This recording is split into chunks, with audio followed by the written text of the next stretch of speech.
11 kabataan ang nakakulong ngayon sa Benguet sa hinalang mga miyembro sila ng New People's Army. Sila nga ba ay tunay na NPA o punks? Marami nang umakyat sa Mount Everest sa Nepal. Pero hindi lahat nakakarating sa tuktok nito. Kilalanin ng Pilipinong susubok na marating ito.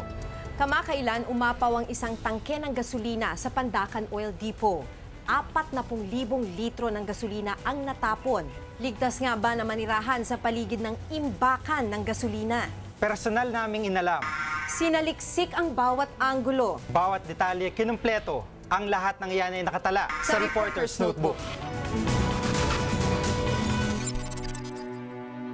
Hindi birong umakyat ng Mount Everest sa Nepal. Malamig ang klima at matarik ang bundok.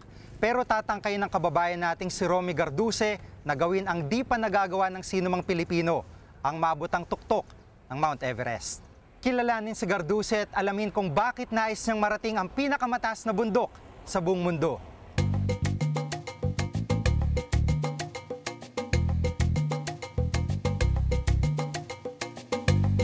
Unang araw ng taong 2005, naging balita matagumpay na pag-akyat ni Romy Garduce sa tuktok ng Mount Aconcagua sa Argentina.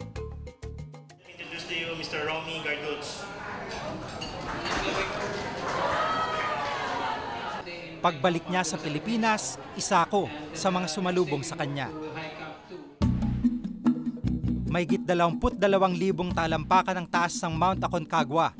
Itinuturing na pinakamataas na bundok sa South America.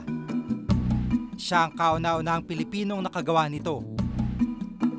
Makalipas lang ang ilang buwan, muling binigyang karangalan ni Romy ang Pilipinas. Sige, pare. Sige. Oktubre 2005 nang muli kong salubungin si Romy sa airport. Ang inuwi niyang tagumpay, pag-akyat naman sa tuktok ng Mount Chuoyu sa Tibet. Ang Mount Chuoyu ang ika-6 na pinakamataas na bundok sa buong mundo. Ito'y may taas na halos 27,000 talampakan. Ito yung highest recorded Filipino ascent na natin.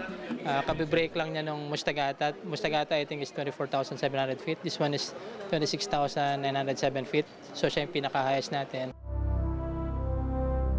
Sa pag-akyat niya sa Chuoyu, naging world record holder na siya.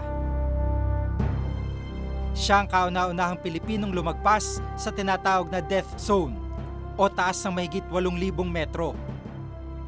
So anong pakiramdam mo ngayon? Nag-set ka ng bagong record para sa Pilipinas? Sulit. Sulit din yung pinaghirapan. Medyo matagal-tagal din yung preparation nito. Sa pag-uusap din naming iyon, natuklasan ko ang susunod niyang plano.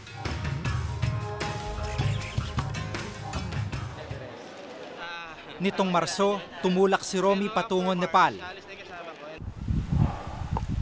Dito niya itutuloy ang paghahanda bilang kauna-unahang Pilipino na bibigyang karangalan ng Pilipinas sa pamamagitan ng pag-abot sa tuktok ng Mount Everest. Behind that is Mount Everest. Ang Mount Everest ang pinakamataas na bundok sa buong mundo. 3 beses na mas mataas ito kaysa Mount Apo sa Davao.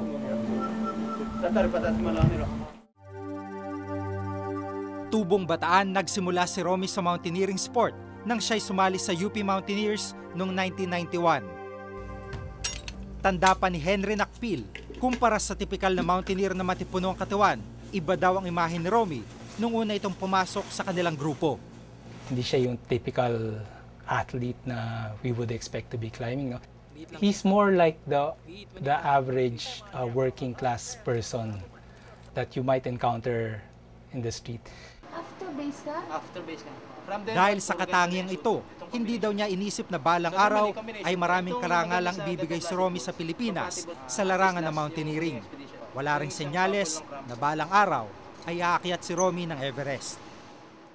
We didn't expect na he could take it this far. The only time we started believing was when he started bagging yung mga peaks, yung like Kilimanjaro, Aconcagua, Chuoyu. Hindi naman makakalimutan ni Joey Cuerdo ang determinasyon ni Romy. He was a strong climber and decided. Decidido siya eh. Yung motivation niya, kahit walang kumausap sa kanya, kahit walang magbigay ng pansin, tutuloy niya pa rin eh. Kahit walang fund, walang pera, tutuloy niya pa rin. Sa kanyang pag-akyat sa Everest, suportado siya ng mga kapwa niyang mountaineers. We are standing behind them for their desire to overcome themselves. We are standing behind them for their desire to achieve something. I know you can do it, Romy, and there ain't no mountain high enough for you, and you've been doing this for years, and ang dami mo nang napagdaanan na mountains just to get to this last ultimate goal for you, and I know you can do it, so good luck. I really hope that you make it, and I also hope that you're going to earn that title of being the first Filipino on top of Everest. Si Romy, yung nakitaan namin ng determinasyon talaga at purity sa intentions, sinceridad eh. Yung climbing is a passion nga niya talaga yon. And para sa kanya, it's about self-discovery eh. Nung una, tutol ang kanyang pamilya sa pag-akyat niya ng mga bundok. Pero matapos ang ilang personal at national records, unti-unti na rin nila itong natanggap. Lalo na at ang kanyang pag-akyat ay nakakatulong sa ilan nating kababayan. Sa bawat bundok kasi na inaakyat ni Romy, meron siyang beneficiary gaya na lang ng cancer ward ng UPPGH at ilang katutubo sa Mindanao. Ngayon nga sa pag-akyat niya sa Everest, GMA Kapuso Foundation naman ang isa sa mga benepisyaryo. Ilang araw matapos ang pagdating niya sa Nepal, patuloy ang paghahanda ni Romy sa base camp sa Everest. Dito mananatili siya ng ilang araw upang sanayan ng katawan sa nipis ng oxygen at nagyayelong bundok. Bukod kay Romy, may dalawa pang Pinoy mountaineer na naghahangad makabot sa tuktok ng Mount Everest. Mula sa base camp ng Mount Everest, nakausap namin si Romy. Yung naisip na ibang tao na this is a competition, malayong mangyaring competition to kasi ang pag-akyat ng Everest very personal thing. It's between the climber and the mountain. So walang kinalaman sa ibang tao, ibang umaakyat. So between the two of them lang. More than 12,000 feet. Dagdag pa niya, paraan ito ng pagtuklas sa sarili. Dito nasusubok ang pisikal, mental at emosyonal na limitasyon. 1,000-meter peak time circle. Tunay ngang isang malaking karangalan ang matagumpay na pag-akyat sa Mount Everest.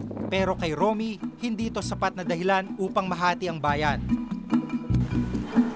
Ang pag-akyat sa Everest ay hindi isang karera o issue kung sinong mauuna.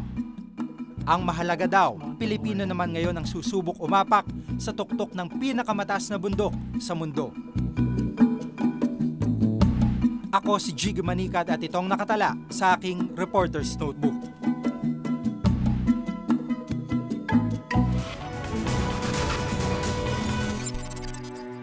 Bakuha siya ng plastic. Dalawa, tapos sinupot yung ulo ko. Hindi na makahinga, binubutas ko na lang yung plastic para makahinga. Namamasyal lang daw sila sa Sagada, kaya't nagitla ang 11 kabataan nang bigla silang paghuhuliin ng pulisya sa Benguet. Mga NPA daw sila, pero ayon sa grupo, mga punk sila. Makakaasa kaya sila sa wastong takbo ng hustisya sa kasong ito, lalo pat may mga kasamang menor de edad sa grupo. Ang problemang yan nakadetalye sa ulat ni Ruth Cabal.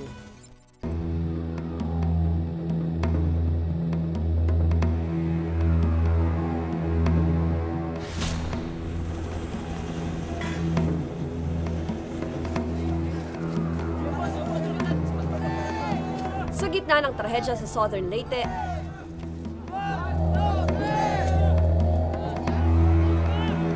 at sunod-sunod na banta ng kudeta,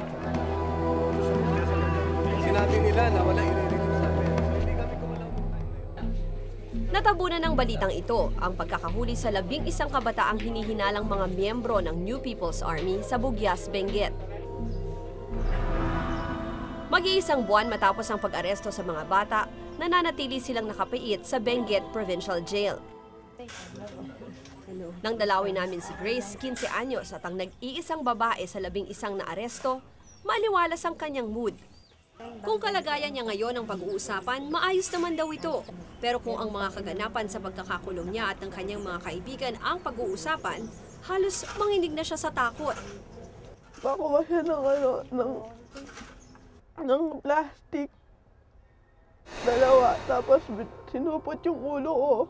Hindi na makahinga, binubutas ko na lang yung plastic para makahinga ako. Tapos nagpakuha na naman siya ng isang makapal na plastic. Nung nakita niya nakakahinga ako, inipit niya yung plastic sa ulo ko. Natakot na ako, kaya nagkunwari na ako magsabi na ganun. February 9, pumunta ng Tarlac ang grupo para sa isang gig. Punks, hitchhikers o backpackers kung ilarawan nila ang kanilang grupo. Nagdesisyon silang dumiretso na sa Baguio para mamasyal at tuloy na sa Sagada na kilalang paboritong pasyalan ng mountaineers. Di alam ng grupo noong February 10 may sinalakay na kampo ng Army sa Mangkayan, Benguet. 3 sundalo ang napatay. Inako ng mga NPA ang pagsalakay. Pero 4 na araw nang nakalilipas, bigo pa rin ang pulisya sa paghahanap ng mananagot sa pagpatay sa mga sundalo.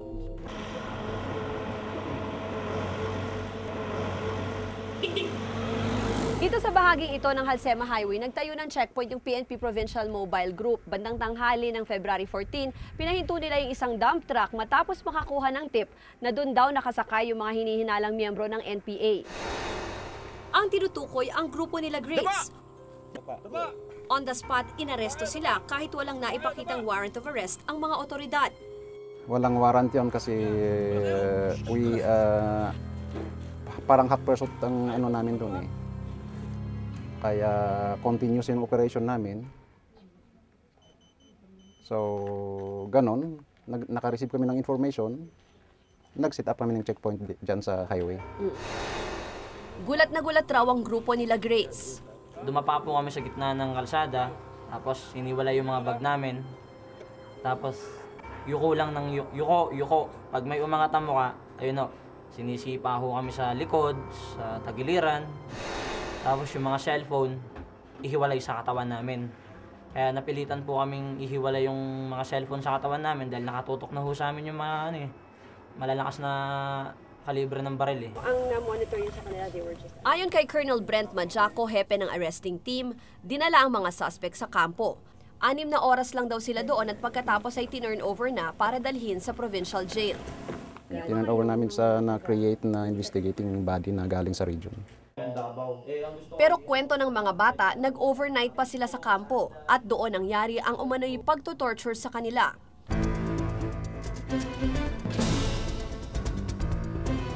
Kumuha siya ng siga na kahoy. Yung malaki kinuha niya. Tapos sinampas niya sa akin. Tapos pinapakamin niya sa akin kung saan na naman daw yung pangalawang paglusog.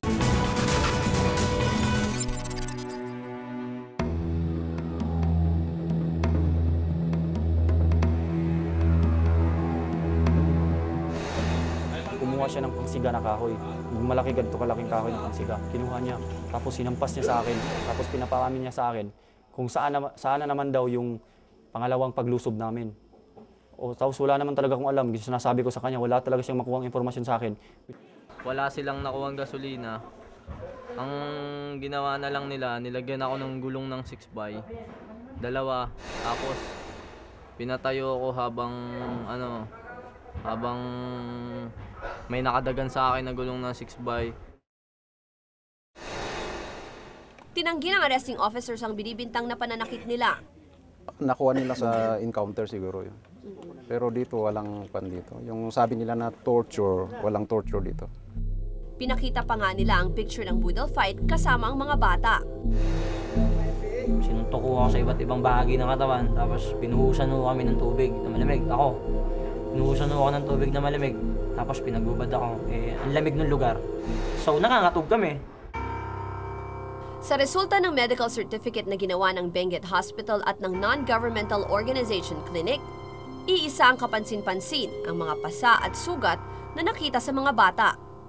And this can be caused to different things tulad ng Siyempre, ang pasa, any hard object na mag-hit sa katawan will cause pasa. Pero diffuse pasa all over the body can be caused by punches or yung mga suntok at saka hard objects na pwede ipalo-palo sa buong katawan. Tinanggi na ng NPA ng mga miyembro nila ang mga bata. Pero ang mga pulis, kumpiyansa raw sa kaso laban sa 11 kabataan. Positive daw na nakilala ng mga testigo at ng mga survivor sa raid ang mga suspect. But we have eyewitnesses. As they claim also, because they are the ones who volunteered to identify these 11 individuals. Kasong robbery with homicide ang sinampalaban sa mga bata. Giit ng mga bata, punks daw sila. Nagtitrip lang sa pagtugtog, pag-hitchhike. Wala raw kinalaman sa politika ang trip nila. Nadatnan pa nga namin bumisita ang grupong ito na mga katropa daw ng 11 kabataan. Hindi naman sila inaakusa na miyembro ng NPA dun sa demandang sinampa nila. Hindi naman rebellion, robbery with multiple homicide. Ibig sabihin nun, ginawa nila bilang sibilyan, hindi NPA. Marami raw kapalpakang ginawa ang mga pulis sa mga akusado. Talagang labag sa batas yan. Una-una, yung pag-aresto mo na lang, walang warrant, labag sa batas yun. Dinetain mo na lampas sa oras, labag sa batas yun. Bugbugin mo, labag sa batas yun. Imbestigahin mo, walang abogado, labag sa batas yun. Bukod dito, isa pang nasilip ng ilang abogado, ang pagkakadetine ng mga menor de edad kasama ang mga matatanda. In this case, hindi namin masasabi na madaling kunin sila dahil yung allegedly yung kasong ginawa nila medyo mabigat Nagpadala na ang Commission on Human Rights ng investigating body at dahil may sarili ng abogado ang mga akusado, monitoring na lang daw ang ginagawa nila. Titignan namin kung okay yung proseso, no? Kasi kung may sa batas kasi pagka meron ng lawyer ang isang akusado ay dapat hindi kami mag-interfere. Pero sa opinyon ni IBP Attorney Jose Amor Amorado, may nilabag na karapatan sa nangyaring insidente. There was violation of human rights because one, there was a warrantless arrest which was not mandated by the circumstances. Dahil sabi ko nga, ulitin ko, hindi na ito sakop ng warrantless arrest. Tagal na nangyari yung krimen, kailangan merong preliminary investigation, ordinary preliminary investigation. And number two, because of the torture. At ang Commission on Human Rights naman daw, tila walang ngipin. Dapat daw dagdagan ang responsibilidad nito, hindi lang investigation at recommendation. Dapat meron din silang prosecutory powers, no? The CHR should have its own police. I mean, you know, mag-execute ng mga decisions nila, no? Ayon sa batas, tila maraming nilabag ang pulisya sa mismong PNP Rules of Engagement. Dapat maayos ang pagtrato sa mga akusado. Hindi sila dapat tatanungin nang wala ang kanilang mga abogado. Dapat ginagalang ng pulisya ang mga karapatan ng mga suspect, lalo't di pa napapatunayang nagkasala talaga sila. Ang karapatan ng bawat isa, bata man o matanda, nararapat lang na respetuhin. Nakasaad dito mismo sa alituntunin ng PNP na tila mga pulis mismo ang unang nakakalimot. At bawat akusado at biktima sa isang kaso, naghahanap ng tunay na hustisya. Sana hindi maging bulag sa katotohanan ang hustisya na kanilang inaasam. Ako si Ruth Cabal at itong nakatala sa aking Reporter's Notebook.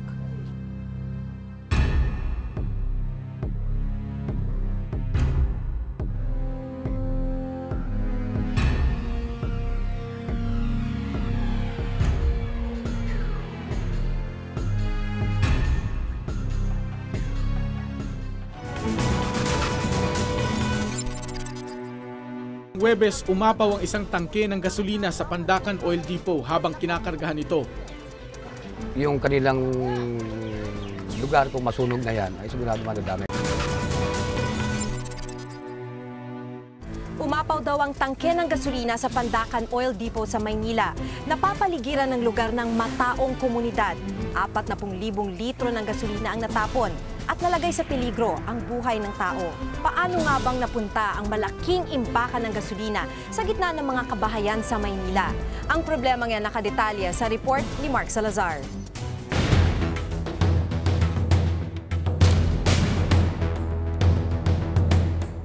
Umapawang gasolina mula sa isang tangke sa Pandacan Oil Depot, sakop ng Chevron o dating... Nito lamang Huwebes, umapaw ang isang tangke ng gasolina sa Pandacan Oil Depot habang kinakargahan ito. Maaari kasing lumikha ito ng sunog at madamay ang mga kabahayang nakapaligid sa oil depot. Isa ang Barangay 836 sa Pandacan na malapit sa oil depot. Ayon kay Barangay Captain Domingo Siposo, tutol sila sa pananatili ng imbakan ng langis sa kanilang lugar. Nakaambaraw kasi ang panganib habang nariyan ang depot. Una-una yung tungkol sa terorista nga, nakabanta dito sa lugar namin. Yung kanilang lugar kung masunog na yan, ay sigurado madadamay kami. Taong 2003 nang magkaroon ng sunog sa Barangay 833. Mabilis daw na naapula ang sunog ng mga bombero ng oil depot at wala namang namatay.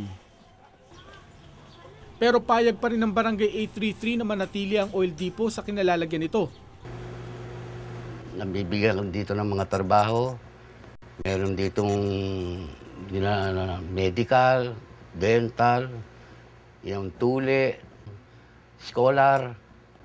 Meron diyang pinag-aaral sa Don Bosco. Sila gumagastos. Hindi ito ang unang pagkakataon na nagkaroon ng sunog sa lugar. Tandang-tanda pa na mahigit 70 anyos na si Luz Biminda de Malanta ang nangyaring sunog dito noong dekada 60. Yung naglinis ata ang naglinis ng tangke. Tapos doon nila pinatatakbo nga sa imburnal na yon. Papunta doon sa ilog. Kasi may ilog na across that imburnal. May ilog. Nung pinatakbo nila doon yung flammable yun, hindi ba? Kaya nung may nagtapon siguro ng sigarilyo, nagliyab. Malapit ang bahay niya ngayon sa kinaroroonan ng depot, kaya hindi niya maiwasang mangamba. Naisip na nga ng mga tao, dapat wala yan dyan dahil malapit sa disgrasya ang mga tao dito. Maliban sa sunog, pinangangambahan din ng ilan ang umanibanta sa kalusugan ng pagkakaroon ng oil depot sa lugar. Sa point of view naman ng health, yung mga leaching, pag-leach at saka yung accidental spills. So dapat yan, komunidad at saka yung local government, kasama kaagapay yung national government, gagawa ng mga konkretong programa. Para maiwasan ang banta sa buhay ng mga residente sa palibot ng oil depot sa Pandacan, mas mainam daw talaga na ilipat ang lokasyon nito. So nung umpisa, tama yung location, pwede, no? It's from a safety point of view. Pero tinabihan siya dahil siguro because ang bilis ng growth ng city, yun nagkakaroon ng issue. Taong 1940 nang itayo ang oil depot sa Pandacan. Noong mga panahong yun, wala pang masyadong mga bahay sa paligid nito. Pero sa paglipas ng mga taon at sa pagdami ng populasyon ng Maynila, unti-unting lumaki ang komunidad na pumalibot dito. Ang Pandacan Depot Services Incorporated o PDSI ay binubuo ng 3 kumpanya ng langis. Ito ay ang Shell, Caltex at Petron. Mainam na lokasyon para sa kanila ang tabing ilog ng Pandacan dahil madali ang pagkarga ng langis sa mga barge na maghahatid nito sa pier patungo sa iba't ibang lugar sa bansa. Noong November 28, 2001, ipinasa ang kauna-unahang ordinansa mula nang itayo ang oil depot. Layo nitong i-convert ang lugar na kinalalagyan ng Pandacan Oil Depot mula industrial patungong commercial. Malinaw ang aming position dyan even before, we are definitely for the relocation of the oil depots. We wanted to really, if possible, immediately relocate the depots. Sa kabila ng paninindigan ng mayor sa tingin ng United Front to oust the oil depot o UFOOD, ito'y pakitang tao lang. Bago raw kasi maipatupad ang Ordinance 8027 ng 2002, Pumirma si Atienza sa Memorandum of Understanding o MOU sa mga kumpanya ng langis na naglalayong dahan-dahanin ang pag-alis ng oil depot. Walang political will yung city government ng Maynila dahil kung talagang meron silang political will, matagal na nilang tinupad yung sinasabi nila. We were prevailed upon by the national agencies concerned, the Department of Energy, the DILG, the MMDA at the time. They all appealed to us to go slow on our desire for relocating the depots. Aminado naman ng Department of Energy na nakiusap sila sa Maynila sa hindi agarang pag-alis sa depot. Kasi kung ita-transfer siya outside of Metro Manila, hindi ba karamihan ng retail outlets natin, gasolinahan, is within Metro. So additional cost on the part of the oil companies, on the part of the dealer, in transferring the product from the new depot to the retail outlets here in Metro Manila. Sa pakikipag-usap namin sa tagapagsalita ng PDSI, sinabi niyang sinunod nila ang mga nakapaloob sa Memorandum of Understanding. So first we did was the reduction of storage tanks. Pinaka-importante is tanggalin ho namin yung LPG operations namin in Pandacan. Pangalawa, sabi nila yung kung nasaan yung where those tanks were located initially, we keep that empty. And then sa tabi nun maglalagay kami ng linear park o parks. Then thirdly is we scale down our operations. Dagdag ni Canapi, patuloy ang pakikipag-ugnayan nila sa City Council ng Maynila. They understand our position na it's not very easy to just move us out. One, there appears to be no suitable location at this point. Two, it takes a lot of time to be able to design a facility and construct the facility. Sa kasalukuyan, nakabinbin sa Manila Regional Trial Court ang petisyon ng PDSI na kung may question sa ordinansang magko-convert sa oil depot sa pagiging commercial area. Samantala, isang draft ng ordinansa ang ginawa ng Konseho ng Maynila. Ang Manila Comprehensive Land Use Plan